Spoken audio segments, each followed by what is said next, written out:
Hello, this is Julian with Coffee Reviews, and today we'll be reviewing the Yenni Esperanza Washed Thermal Shock Processed Colombia from Processed Coffee. And I put my notes down for 1 second so I can show you the box, because this is some of the most unique packaging I've ever seen. You have some of the information on the side and then the rest of the information on the inside. Yes, this is a VHS cassette tape packaging, and it can be difficult to close from time to time, so just kind of being careful with it. And then on the bottom they have their V60 brew guide. So yeah, some of the most unique coffee packaging I have ever seen. But Process, based out of Belfast, Northern Ireland, their first time appearing on this channel, and the first time any Northern Irish coffee roaster has appeared on this channel. And one more note I wanted to address before we start discussing the coffee itself.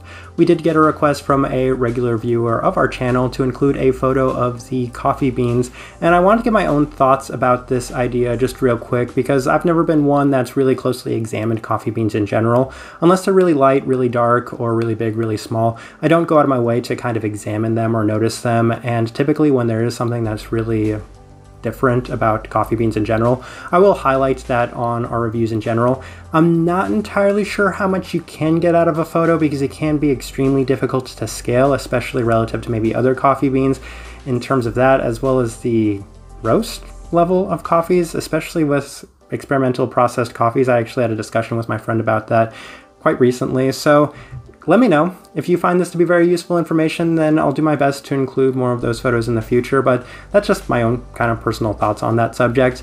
But let's go ahead and start discussing the coffee itself, as what's really funny about this is as soon as I picked up this box of coffee, Dayglow actually started featuring them on their website, so if you're really curious about the coffee or the coffee roaster or even the packaging, then you can probably order them from Dayglow at this point if you're American based. But yeah, this right here is day 31 of this coffee. And the recipe they have on the box right there is a 15:1 water to coffee ratio brewed at 92 degrees Celsius. And that's quite strong for me, if I'm being completely honest. So I prefer a 16.67:1 water to coffee ratio brewed at 199 degrees Fahrenheit.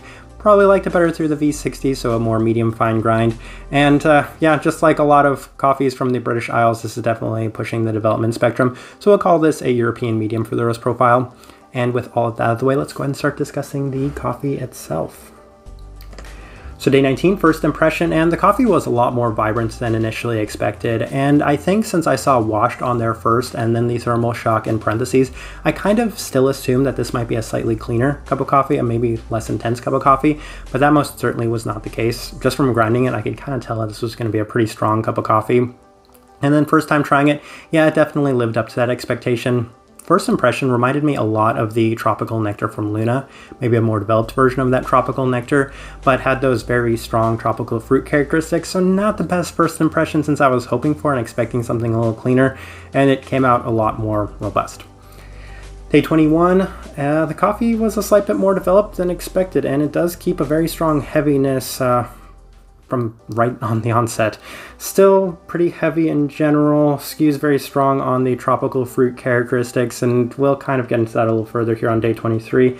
As the flavors I would most closely align those tropical fruits with were the banana and mangosteen, which were two flavors I kind of picked up from that tropical nectar cup of coffee as well. And they're a little distinct and unique out there for coffee in general, but plenty of sugary, fleshy fruits as the secondary characteristic. That was very noticed in the earlier days of this cup of coffee, as those super intense mango characteristics were very much in this cup of coffee, but the citrus fruit was really what was kind of taking a foothold in this cup of coffee, especially on day 25, as the fruit components were just intense once again. And my entire objective was to dial this coffee back, because this is one of those cups of coffee that was very much in that overbearing category, and not too much different from this cup, except for really strong pineapple ripeness. And this is when the pineapple citrus was really starting to take a foothold in this cup of coffee and became the most dominant characteristic by far.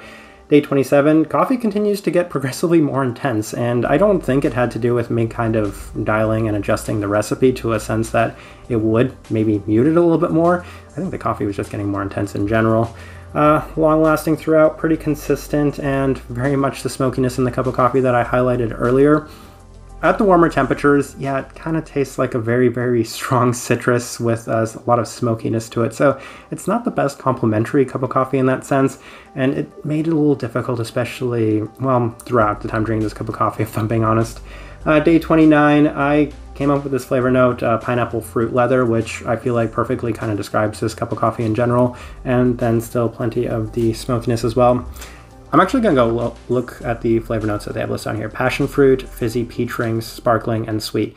It's definitely very sweet. Sparkling, yeah, I never got peach at any points. And passion fruit, I could see that. But for me, it was very, very strong citrus characteristics, which I mean, passion fruit, I believe, would fall into that citrus category. Now let's go ahead and put up the tasting wheel so you can see what you're getting. And 2 level 5s, I don't think they'll come as a surprise to anybody, but it is the finish and the citrus fruit. And it has a very dominant, long-lasting citrus fruit finish to the cup of coffee. And when I took that first sip, I was tasting up until this point, and when I took this sip, I'm going to taste it through the end of this video as, yeah, this cup of coffee just lasts eternally. Very strong, very dominant, especially skewing towards those citrus fruit characteristics, but also in a smoky and even bitter sense. So it's a combination of things that leaves you with a lot to taste after you've taken a sip of this cup of coffee. Citrus fruit, yeah, level 5. I mentioned that, the pineapple most specifically, especially later in this cup of coffee. Sweetness, level 4. It's a very sweet cup of coffee, probably on the higher side of the level 4. And the acidity at a level 4, yeah, definitely. It's really pushing that acidity on this cup of coffee. And then the berry fruit and the stone fruit at level 4. So mango, steen, and banana technically both fall into that berry category. And they were pretty pronounced in this cup of coffee, especially in the earlier days, as was the stone fruit, which is also at level 4.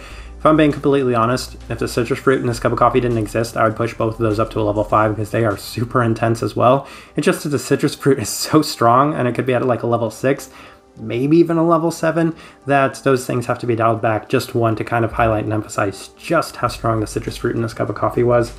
Bitterness, level 3. I might be able to push that up to a level 4 because the citrus bitterness in this cup of coffee is very strong as well. So that's there. The smokiness at level 3, it charts pretty high on the smokiness. Yeah. Cleanliness, level 2.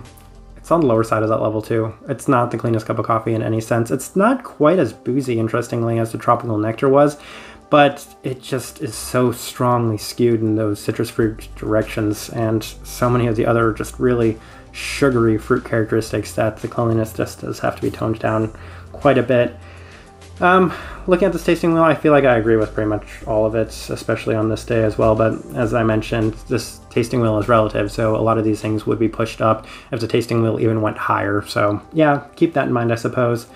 But yeah, that's pretty much it for the tasting wheel. My overall thoughts and impressions of this coffee, it wasn't what I expected, and it was very overbearing and not necessarily my cup of coffee in any sense, really.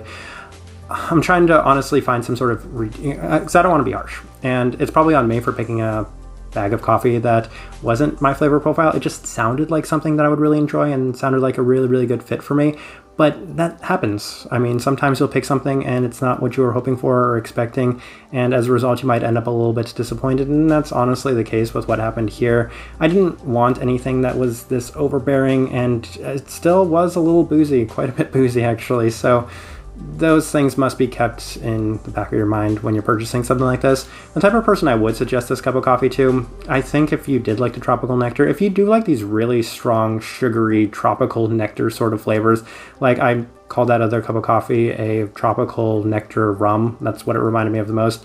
This one did as well, but it was a little bit more, actually this one was a little bit more intense too, so if you liked that one, if you're looking for something that's super intense, this is a pretty good fit for you, and I kind of think that's the best way I can go for this cup of coffee.